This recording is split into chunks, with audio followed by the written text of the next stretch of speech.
Abramos nuestras Biblias en el libro de Ruth, capítulo 1, versículo 1. Ruth, capítulo 1, versículo 1.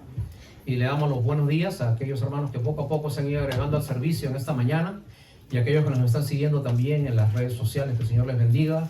Desde aquí, la Iglesia Camino de Vida de la ciudad de Roselle, en el estado de Nueva Jersey. Ruth, capítulo 1, versículo 1.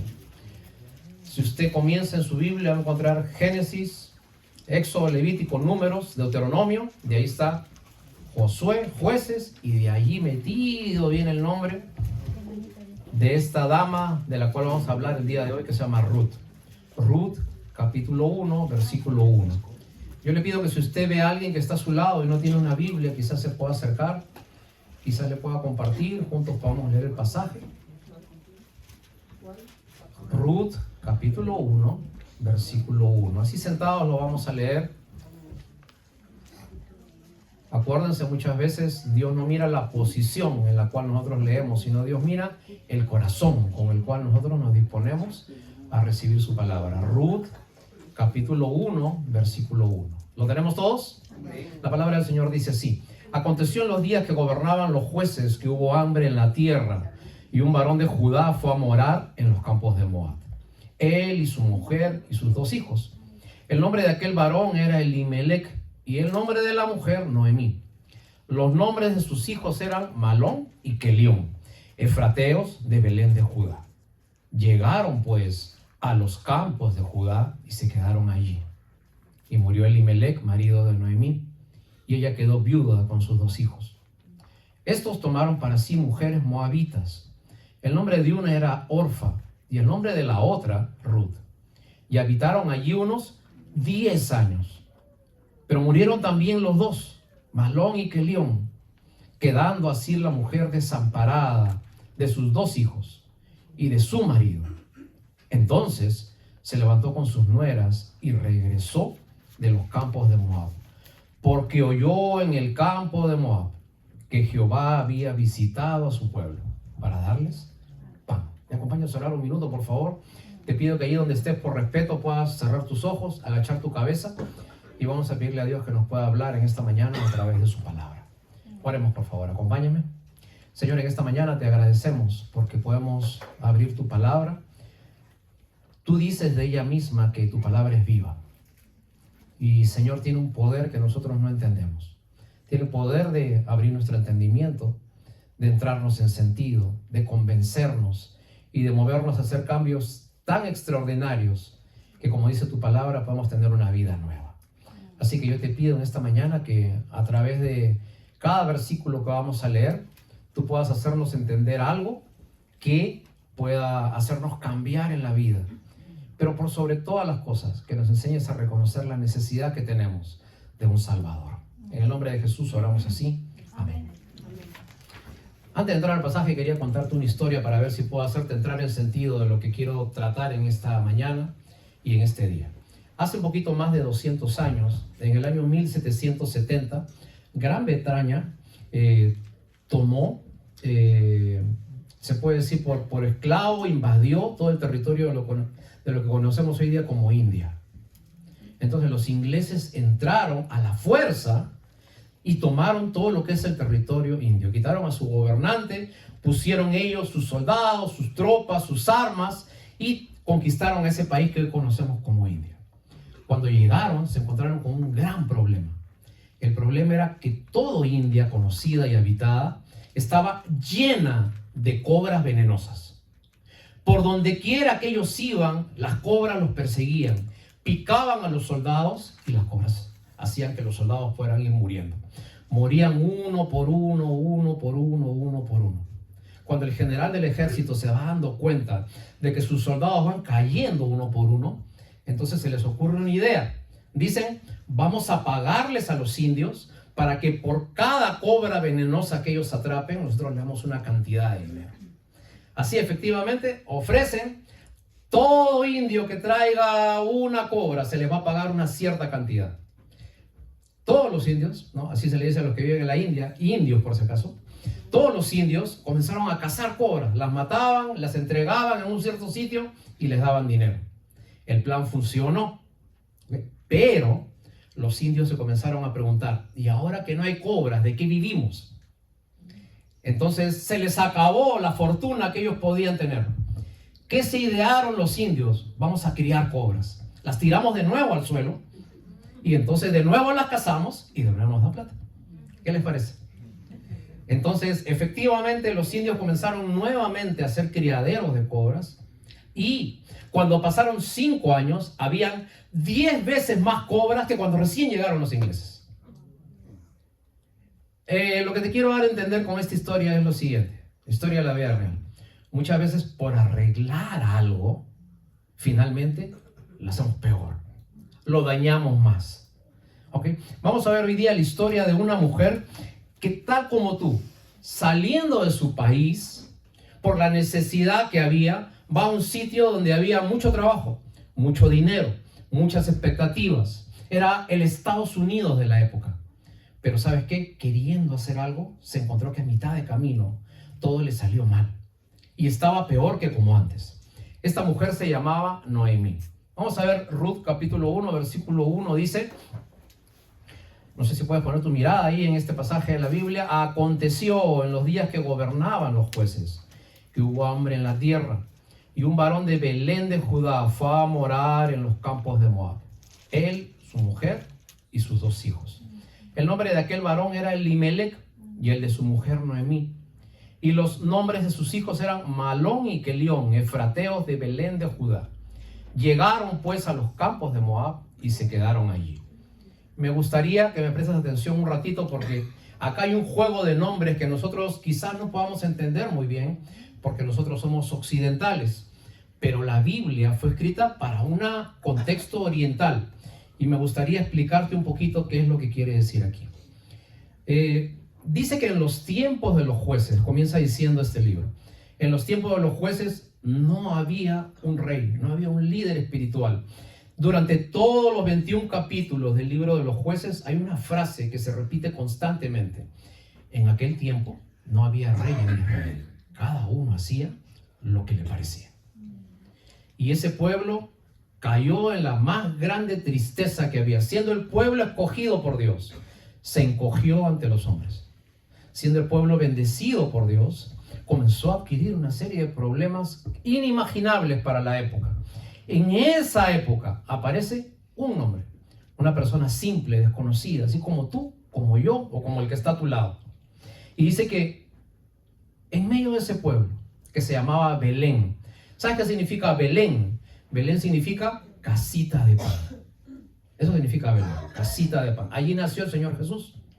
Y en esa casita de pan, en ese sitio donde los olores, los aromas, donde el pan fresco, donde la fruta rica, en la esquina donde había un amigo, donde había una tienda, donde había un barrio, de ese lugar, por el hambre que llegó, tuvo que esta familia, Elimelec y Ruth, comenzar a emigrar, así como tú lo hiciste. ¿Cuál fue el hambre? Que tuvieron que dejar su casita de pan y tuvieron que ir al sitio más espléndido que había en ese tiempo, que se llamaba Moab. ¿Y sabes qué significa Moab? Duro como una piedra. Y esta simbología que pone la Biblia, que tú te vas de tu sitio, de tu familia, de tus rincones, de tus olores, de tus sabores, de tus amigos, de tu familia, y te vas a un sitio que tú crees que te va a dar mucho dinero, que tú piensas que te va a dar fortuna. El sueño americano de esos tiempos era Moab. Y cuando ellos llegan a Moab dejando la casita de pan, se dan cuenta que ese sitio era duro como la piedra. ¿Y te ha pasado a ti que de repente vienes? ¿Cuántos son inmigrantes acá? Levanta la mano. Muy bien. Los demás americanos, por favor, tengan un poquito de paciencia, que no han levantado la mano. Ok. Mezclado con ruso, dice, ¿no? Muy bien. De la misma manera, nosotros hemos salido de nuestros países y hemos venido buscando una mejoría para nuestras familias. ¿Y te ha pasado que alguna vez vienes y te encuentras que no todo es color de rosa? Que no hay trabajo, que es difícil la vivienda, que es cara, que no hay amigos, que ya no tienes tu iglesia, que ya no tienes tu barrio, que ya no tienes tu novio, que ya no tienes todo lo que tenías a tu disposición en este sitio, y te vienes a un lugar que era tu sueño, pero se vuelve duro como una roca. Estás en Moab. Ahora, la Biblia dice en el versículo 3 que pasaron unos 10 años más o menos. Y durante 10 años esta pareja, Elimelech y Noemí, comenzaron a trabajar. Pero pasó algo. Versículo 3. ¿Qué dice? Y murió el esposo. En el tiempo que estamos hablando, quedarse viuda para muchos era una maldición. Era quedar desamparada. El que podía trabajar en el contexto de Israel eran los hombres. Las mujeres no podían trabajar. Las mujeres, para andar, tenían que andar 2-3 metros atrás del marido. Y el marido sigue por acá. Dice, no vayas por aquí, no vayas. Entonces, yo quiero hacerme judío, ¿me dicen por ahí o no? No. Ah, ya, me pareció que me dijeron. Bueno, muy bien. Entonces, en ese tiempo, la única forma de que una viuda pudiera restablecerse en la sociedad, como familia, como mujer y como persona, era que viniera alguien que sea familia del viudo y se case con ella. Pero esto no se podía dar porque la familia de Noemí estaba lejos, estaba en el Nueva York de ese sitio, que era Moab, la jungla de cemento. ¿Okay? Ahora, pero dice que afortunadamente estaban los dos hijos, Malón y Kelión. Pero ¿sabes qué? Versículo 5, los dos hijos también se mueren. Ahora, ponte por favor en esta situación. Tú te vienes de tu país. Imagínate que tú eres Ruth, que tú eres Noemí. Te vienes de tu país, llegas acá a Estados Unidos, vienes con tu esposo, vienes con tus dos hijos, se muere tu esposo y al poco tiempo se mueren tus dos hijos. Y quedó la viuda y encima con las dos nueras que tenían que ser alimentadas. Entonces se viene desgracia tras desgracia. Alguien ha dicho que a veces los problemas se vienen de 3 en 3, ¿no? Que te pasa algo y te pasa algo y te pasa algo. ¿Okay? Y nunca te ha pasado que tú dices, ¿por qué me pasa esto a mí? ¿Por qué todo lo malo tiene que sucederme a mí? ¿Por qué los males me vienen todos juntos? Te pongo un ejemplo. Vas a comprar, vas a un sitio, vas a otro sitio, vas a otro sitio, utilizas tu tarjeta. Cuando vas a comprar al siguiente sitio, abres tu billetera, abres tu cartera y no está la tarjeta. ¿Dónde lo dejaste? ¿Dónde lo perdiste? ¿Te pasó algo malo? ¿Qué es lo primero que haces? Llamas a tu banco, ¿no es cierto? Y tu banco lo primero que te dice es, su llamada es muy importante, pero la atenderemos en media hora. Y durante esa media hora te tiembla todo el cuerpo. Imagínate que estás en Nueva York y estás caminando, y tú sabes que en Nueva York hay esas alcantarillas donde abajo están los desagües, los tremendos huecos, ¿no? Estás caminando y entonces justo vas a sacar un dinero para comprar algo y se cae tu llavero y plá, plá, plá, y se cae en ese hueco. Lo peor que te podía haber pasado. Hay otros que son peor. Imagínate un náufrago que ve pasar una botella así. Y dice, oh, ¿qué habrá en la botella? Abre la botella y hay un papelito que dice, reenvíe este mensaje a 10 más, ¿no? Reenvíe este mensaje a 10 más para que tú puedas salir de aquí de esta isla, ¿no? Entonces, esta mujer se encuentra lejos de su patria, en la miseria, viuda, mal vista, pobre, y lo único que le quedaba como futuro en Moab era mendigar. ¿Okay? Ahora dice el versículo 6, ¿qué cosa hizo Noemí cuando se vio en esta situación? Vamos a leer, dice, entonces se levantó con sus nueras y regresó de los campos de Moab hacia Belén, porque oyó en el campo de Moab que Jehová había visitado a su pueblo Belén para darles pan.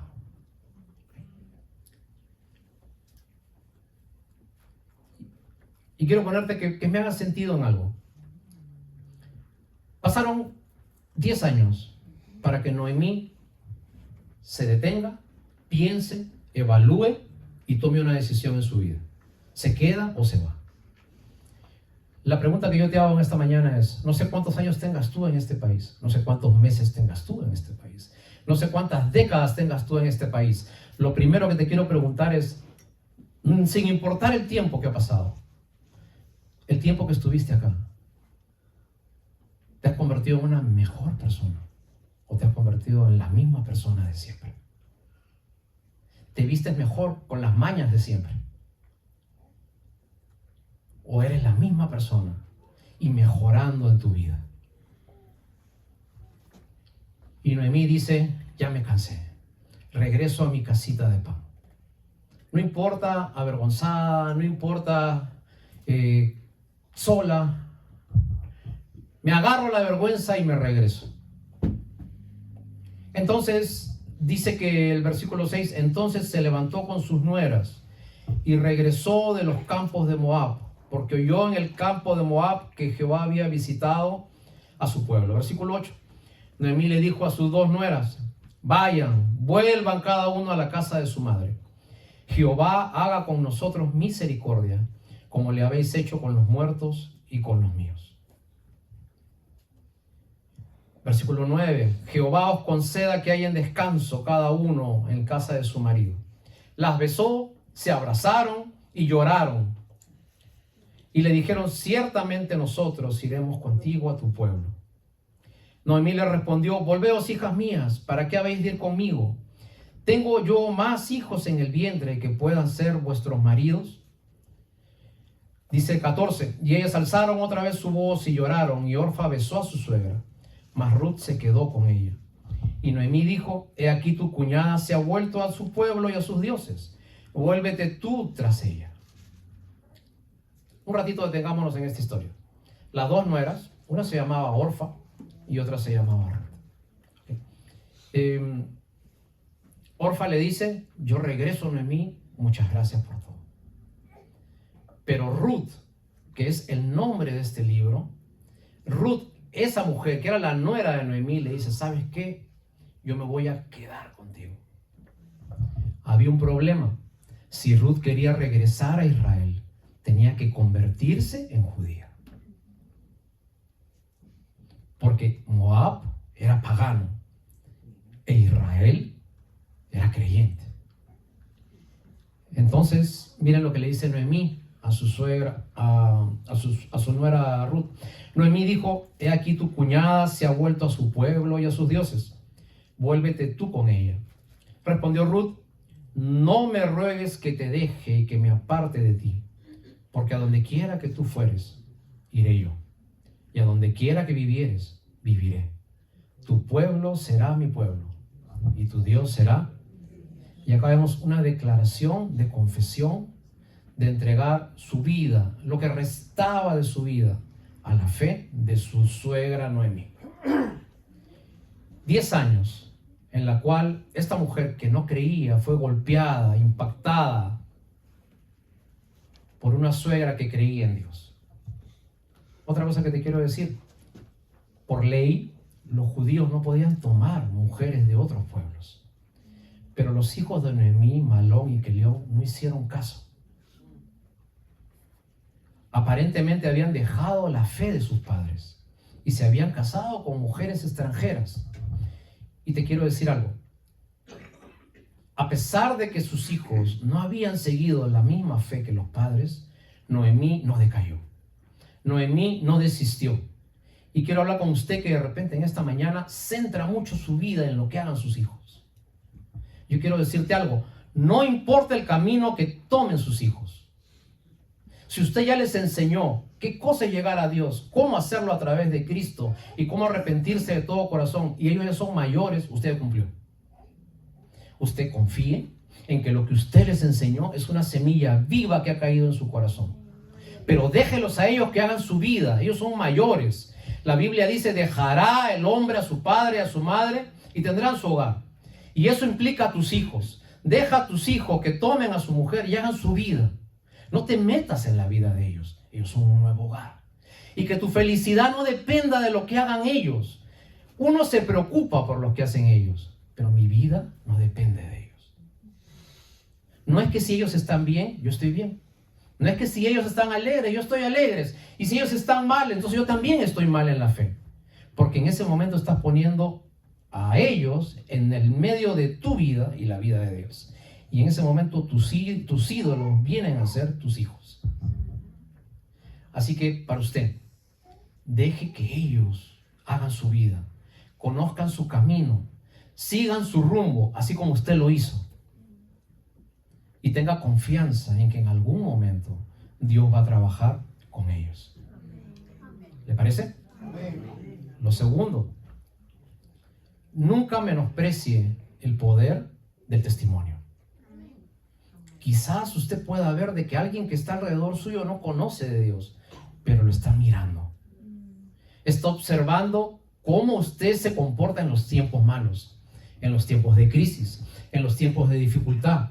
Cuando todos lloran, usted llora, pero se mantiene en pie. Cuando todos están en la incertidumbre, usted tiene la confianza de que Dios va a estar delante suyo.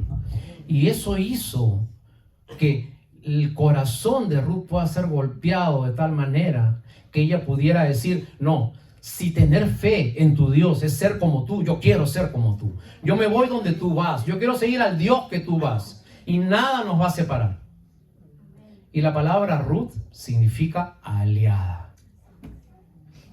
Y la palabra Noemí significa dulce, alegre. Pero sin embargo vamos a ver algo. Vamos a ver también que algunas veces nosotros flaqueamos en nuestra fe. Seguimos avanzando un poquito. 19. Anduvieron ellas dos, o sea, Ruth y Noemí, hasta que llegaron a... Y Belén significa casita de... Y qué lindo cuando esas mujeres llegaron, el perro corriendo, ¿no es cierto? Las ovejitas llegando, ahí estaban los pollitos ahí en la chacra, llegaron ellas, el vecino, la bodega de la esquina, ¿no? Llegando ahí los muchachos que ya son hombres y dándoles la bienvenida a esas dos mujeres. Pero miren qué pasó. Anduvieron pues ellas dos hasta que llegaron a Belén. Y sucedió que entrando en Belén, toda la ciudad se conmovió a causa de ellos. Y decía, ¿no es esta Noemí? Y ella les respondía, ya no me llames Noemí, sino llámame Mara, porque en grande amargura me ha puesto el Todopoderoso. Dice que cuando Noemí entró, por costumbre judía, tenía que vestirse de negro. Viuda. Ruth también tenía que vestirse de negro. Viuda. Y seguramente la vieron demacrada, delgada, desencajada, con vergüenza. Y así iba entrando cabeza gacha Noemí hasta llegar a su casita de pan. Y la gente le decía, Noemí, dulce. Y decía, ya no me llames dulce, ahora llámame amarga, Mara. Y me gustaría hablar contigo y decirte algo. Y quisiera que tú me escuches. Y quiero hablar con las mujeres ahora.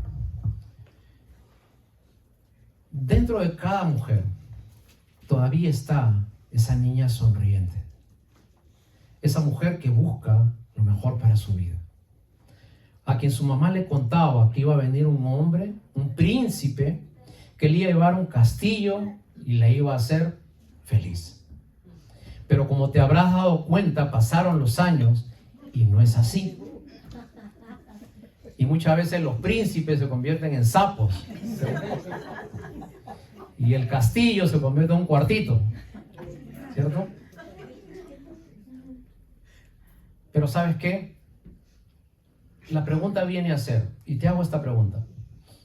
Si Noemí creía en Dios y Noemí era fiel a las cosas de Dios, ¿por qué le pasaron tantas cosas? ¿No está supuesto que el Hijo de Dios está protegido por Dios? ¿No está supuesto que el Hijo de Dios tiene la protección del Señor? Entonces, ¿qué pasó con Noemí? ¿Por qué Dios es injusto? ¿Y sabes qué? La semana pasada nosotros hablábamos de que si tú sigues a Dios por sus bendiciones o si tú sigues a Dios por lo que es Dios. Y muchas veces nosotros hacemos las obras de Dios, pero no dejamos que Dios obre en nosotros. Porque no es lo mismo hacer cosas para Dios a que Dios esté en nosotros. Son cosas distintas. Salomón decía, un mismo suceso pasan al justo y al injusto. Jesús dijo, el sol cae sobre buenos y malos, y la lluvia cae sobre buenos y malos. Entonces me preguntarás tú, ¿y entonces para qué me sirve ser cristiano? Si me va a pasar lo que le pasa a todo el mundo. Y la diferencia entre ser cristiano y no ser cristiano no es que te va mejor, no es que vas a tener más plata, no es que Dios te va a poner una super protección y tú vas a ser la super mujer, el super hombre. Esa no es la bendición de la vida cristiana. La bendición de la vida cristiana es, ¿sabes cuál? Que si tú murieras hoy día, tú te vas al infierno. Y Dios te libra de eso si tú estás en Cristo Jesús. Yo te hago una pregunta. Si hoy día viniera un médico y te diera una mala noticia, señor, señora, usted tiene un cáncer que quizás nunca lo ha sentido, que quizás no tiene ningún síntoma, pero tiene poco tiempo de vida. Pregunta, ¿qué harías? Quizás lo obvio, primero pensarías, ¿qué va a ser de mis hijos? ¿Qué va a ser de mis nietos? ¿Qué va a ser de mi familia? No tengo una casa para darlos. ¿De qué van a vivir? ¿Qué van a hacer? ¿Renegarías de Dios? ¿Estás seguro que no sigues a Dios por interés? ¿Por lo que te va a dar? ¿Por sus bendiciones? ¿O estás contento sabiendo que Dios vive dentro tuyo? Y no importa qué pase, sol, nieve, lluvia, relampaguee, truene, hoy día te levantas con la presencia de Dios en ti. Y eso es lo que le da tranquilidad a tu vida. Pero ¿sabes qué? Muchas veces nosotros tenemos que comportarnos de acuerdo a la persona a quien amamos. Yo sé que, porque los conozco a casi todos de ustedes, yo sé que no han tenido muchas enamoradas, ¿ok? Ni novia, ni nada. Yo sé que ustedes han sido tranquilos. ¿Okay? Pero, imagínate, ¿no? Imagínate nada más, ¿ah? Yo sé que ustedes no tienen mucha experiencia. De acuerdo a cada novia o a cada novio que has tenido, cambian tus gustos. Cambia lo que comes, cambia a dónde vas, cambian tus hábitos, los sitios que visitas. ¿Sabes qué está pasando? Estás entrando en una relación nueva. Cuando tú conoces a Dios en tu corazón, entonces te vas a dar cuenta, como Ruth, que no importa si tienes o no tienes, que no importa si hay abundancia o no, yo quiero al Dios que tú tienes. Yo no quiero las bendiciones de Dios, yo quiero al Dios que da bendiciones. Y la mayor bendición que tú puedes tener en tu vida es tener a Jesucristo en tu corazón como Salvador personal. Avanzamos un poquito más y terminamos. Ruth va a ese lugar y, como le dijimos, Ruth lo que tenía que hacer para ser restablecida como esposa, como mujer y como familia, era que venga un familiar de la familia de Noemí o de Elimelech y se case con ella. Este acto se llamaba redención. El que redimía tenía que ir a la familia de Ruth, tenía que darle una cantidad de dinero que se le llamaba dote, y lo que tenía que hacer era decir, yo quiero tener a esta persona y tomarla como mujer y que sea mi esposa. En ese momento Ruth adquiría todos los derechos del nuevo esposo. Y de allí viene esta palabra redención. Redención tiene que ver con alguien desamparado, tiene que ver con alguien comprado y tiene que ver con alguien que en el profundo amor restablece a una persona que está decaída y tirada en el suelo. Y eso es lo que Dios hizo contigo. Dios te vio a ti así como estás. Y Dios mandó a su Hijo para que Él pudiera morir por ti y pagó un precio. Porque a ti la salvación no te cuesta nada, es por gracia. Amén. Pero a Dios le costó su Hijo, lo que más amaba, y lo envió por ti. Para que tú, lo único que tengas que hacer es entregarle tu vida y que digas como Ruth, tu pueblo será mi pueblo, la iglesia, tu Dios será mi Dios, seguir al Señor. Donde quiera que tenga que ir, yo voy a ir, arrepentimiento.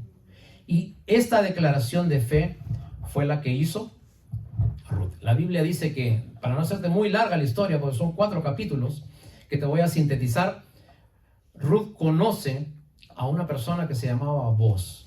Boaz era una persona que era familia de Elimelech, y Boaz era una persona que tenía dinero, era soltero y tenía campos. Y dice que cuando Boaz comienza a ver los detalles de Ruth, la actitud de Ruth, el corazón de Ruth, entonces Boaz le dice a Ruth que él la quiere tomar por esposa. Vamos a ver capítulo 4. Ruth, capítulo 4. Boaz decide ser el redentor de Ruth. Y dice que le dice a sus siervos, desde el versículo 3. Luego Boaz le dijo al pariente Noemí, que ha vuelto de los campos de Moab: vende una parte de las tierras que tuvo nuestro hermano Elimelech. Yo decidí hacértelo saber y decirte que las compres en presencia de los que están allí sentados y de los ancianos de mi pueblo. Si tú quieres redimir, redime. Y si no quieres redimir, decláramelo para que yo lo sepa. Porque no hay otro que redima sino tú y yo después de ti. Y Boaz dijo: no, yo voy a redimir. Entonces Boaz dijo: el día que compres las tierras de la mano de Noemí, debes comprar también a... ¿Estás siguiéndome con la mirada el texto o no? Debes comprar también a Ruth. Y Boaz pagó el precio por Ruth y la restableció y la tomó. Seguimos avanzando. Dice: mujer del difunto, ¿para qué? Restaures el nombre del muerto sobre su posesión. Y esa es otra cosa más que tiene que ver con la redención. Cuando Dios te toma, cuando Dios se fija en ti, y cuando Dios en profundo amor, pudiendo tomar cualquier otra persona, te toma a ti y te compra en precio y te pone en posición, entonces una de las cosas que tenemos que hacer es que restaura nuestro nombre. Así que cuando Dios te toma, te perdona y perdona la culpa de lo que tú has hecho. Yo no sé qué cosa habrá hecho usted en su juventud. Yo no sé a cuántas personas habrá fallado. Yo no sé a cuántas personas usted habrá enfrentado y habrá quedado en deuda. Pero permíteme decirte algo. Si tú estás dispuesto a decir: este Dios es mi Dios, donde quiera que yo vaya iré, ahora seguiré al Señor, Dios te perdona tu nombre y te restaura. Así que ya no andes en la vida con la cabeza agacha. Ya no digas: soy Mara. Di: yo sigo siendo la persona dulce que siempre he sido. Soy Noemí. Dios le dijo a Noemí: tú eres la persona que tú eres. No importa lo que la gente diga, no importa lo que los demás piensen, importa lo que Dios piense de ti. Y Dios lo que quiere es que tú disfrutes cada tiempo y momento de tu vida. Dice versículo 7. Había hace algún tiempo esta costumbre en Israel tocante a la redención y al contrato, que para confirmación de cualquier negocio, uno se quitaba el zapato y otro se lo daba al compañero. Y esto servía de testimonio en Israel. Te quiero explicar algo. Cuando hacía un contrato en Israel, no se firmaba papel. Había algo más poderoso que el papel: la palabra. Si dos personas se ponían de acuerdo, para ellos era suficiente. ¿Qué hacían cuando sellaban, concluían un negocio? Se quitaban la sandalia y se lo daban al otro. No te sugiero que hagas esto ahora con nadie, por favor. Ok, no te quites el zapato, yo soy judío, nada de esas cosas. Pero lo que sí te digo es que en ese momento quedó sellado, concluido, lo que vos querías hacer con Ruth. Y quiero hablar contigo en esta mañana. Que quizás viniste hasta acá, huyendo del hambre, de la necesidad, buscando un futuro para tus hijos, y ves en un primer momento que no todo te va bien. Ves que las cosas se ponen duras como la piedra. Y extrañas tu casa, extrañas tu casita de pan, extrañas ese lugar sencillo, simple, donde había música, risas, alegría, donde volteabas y había un hermano, una familia, tu abuelo, tu padre, y ahora ya no están a tu lado. Me gustaría decirte algo. Dios todavía tiene un propósito para ti acá. No te canses. Lucha. Sigue. ¿Sabes quién fue Ruth después que se casó? la abuela del rey David. Y muchas veces nosotros ni siquiera en vida vamos a ver el esfuerzo de nuestro sacrificio. Pero vaya que tu sacrificio valió la pena. Que tus nietos, que tus bisnietos se acordaron de que hubo alguien que pagó el sacrificio. Yo no sé si tú eres primera generación que vino a este país. Cuando digo primera generación, es el primero de tu familia que vino, el primero de tu familia que comenzó a trabajar, el primero de tu familia que sufrió, que vino aún sin papeles y que vino aún trabajando aquí. Me gustaría decirte algo. La mayoría de cosas que estás haciendo no son por ti. Y tampoco las vas a ver quizás en tus hijos. ¿Sabes quiénes van a comenzar a disfrutar todo esto? Tus nietos. Pero por amor a tus nietos, que de repente ni conoces, yo te pido que sigas adelante. Porque si tu pueblo es su pueblo y tu Dios es su Dios, entonces nada te va a faltar. Pero ¿sabes qué? Tienes que poner a Dios delante de cualquier cosa que tú hagas. Así que en esta mañana quiero hablar con ustedes que de repente están cansados ya de tanto problema, de tanta dificultad, que Estados Unidos no es lo que te pintaron, que las demandas aquí y allá son demasiadas y te cansas. Y de repente ves aquí que hay problemas, que tus hijos se casan como habitas, que de repente alguien fallece en el camino, que las circunstancias no se dan como tú esperabas, que pasan los años, 10 como Noemí quizás, y las cosas siguen igual o quizás peor que antes. Hay un punto de quiebre en la vida de toda persona, que es cuando dice: el pueblo de Dios será mi pueblo y el Dios de Israel será mi Dios. Y a donde quiera que yo caiga, allí yo estaré porque Dios está conmigo. Así que a usted no es cualquiera en la vida. Usted es el tío que vive en Nueva Jersey. Usted es aquel del cual todo el mundo habla. Yo tengo un tío, tengo una tía, tengo un primo, tengo un hermano que en Estados Unidos hace eso, que me ayudó en el tiempo del COVID, que solucionó una dificultad, que cuando la familia pasó una crisis, él ayudó.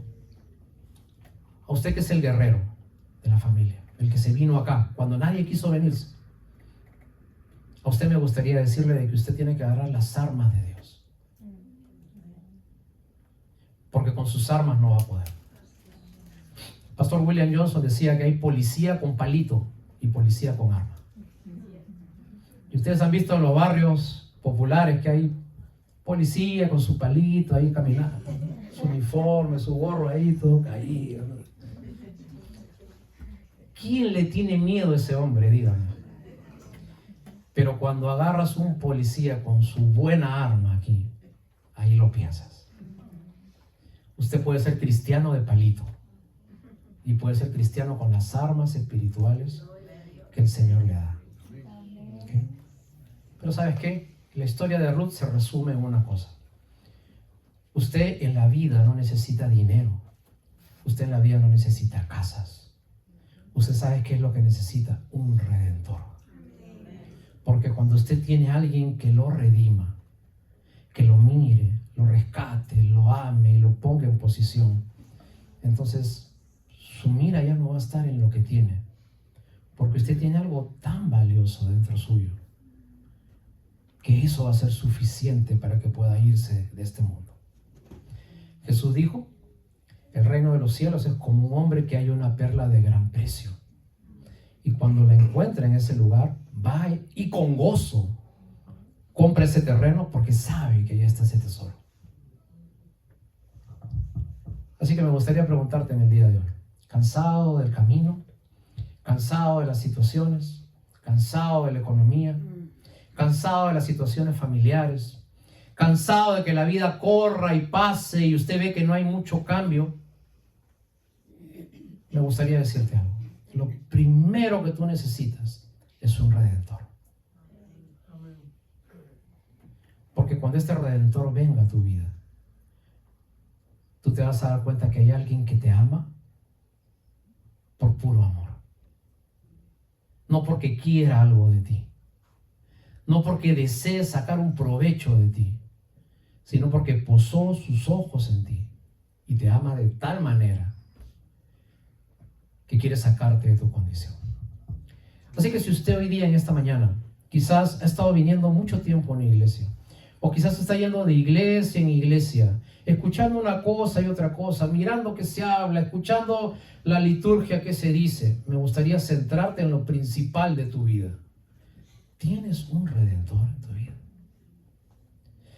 Ha llegado un momento en que te has parado y te has dado cuenta que todo lo que tú haces no te sale bien. Y que por más que agarras un placer, al día siguiente necesitas otro. Que por más que tienes una relación, al final no te llena. Que por más que tienes una situación que tú crees que te va a dar cierta alegría, pasa el tiempo y estás más endeudado, estás más acorralado y eres más víctima que antes. Me gustaría que vuelvas a aquel que se fijó por ti y te amó tanto que envió a su Hijo Jesucristo por ti. Yo no te voy a pedir que te pongas de pie ni que pases adelante. Yo conozco muchas personas que se paran 10 veces y vienen acá 10 veces y siguen haciendo lo mismo siempre. Pero sí te voy a pedir que cuando llegues a casa, en algún momento, en tu soledad, te pongas a pensar sinceramente si tú estás en este país, en este Moab, por la plata, o estás aquí buscando un propósito para tu vida. Y que Dios te guíe a tomar buenas decisiones. Nos ponemos de pie, vamos a darle gracias al Señor por su palabra.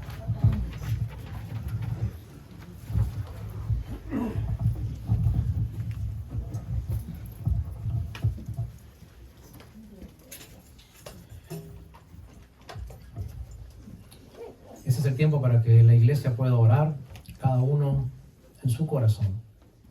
Ahí donde está, ponte a cuentas con Dios.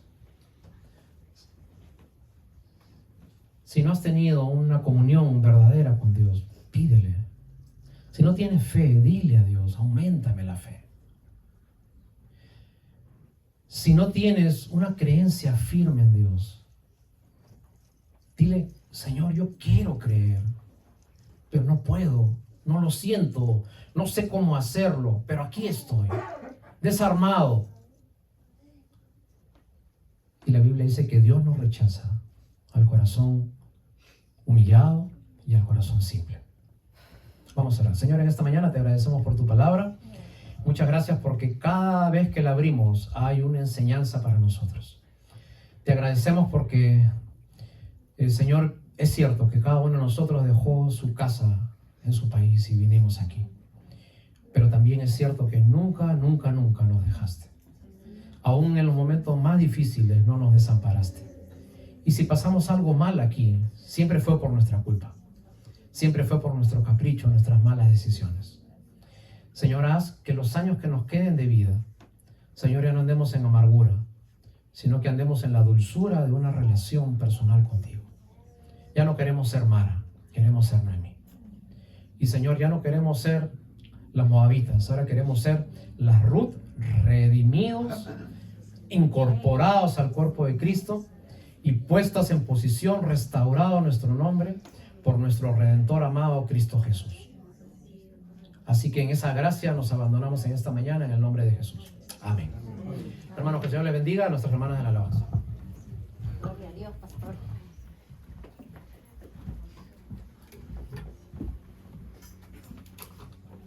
Dice la palabra del Señor que las armas de nuestra milicia no son carnales, sino poderosas en Dios para la destrucción de fortalezas.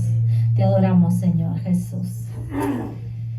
Gracias, Señor, por tu palabra. Aquí está tu iglesia, adorándote, Señor.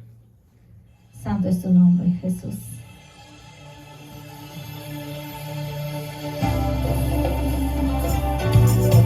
Nuestra palma para el Señor. Él vive, Él está aquí. Él habita en medio de la alabanza.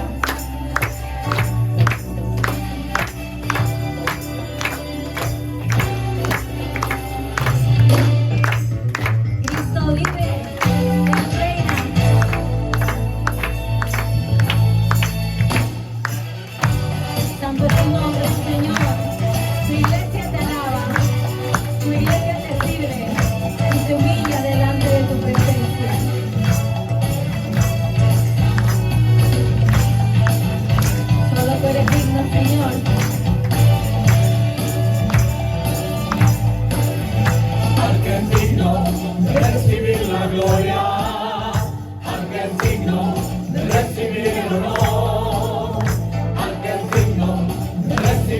gloria, al que es digno de recibir el honor. Levantemos nuestras manos y adoremos a Jesús, Cordero de gloria. Exaltemos su incomparable majestad, al que vive por siempre, al gran yo soy, a Jesús, al que es digno de recibir la gloria, al que es digno de recibir el honor, al que es digno de recibir la gloria.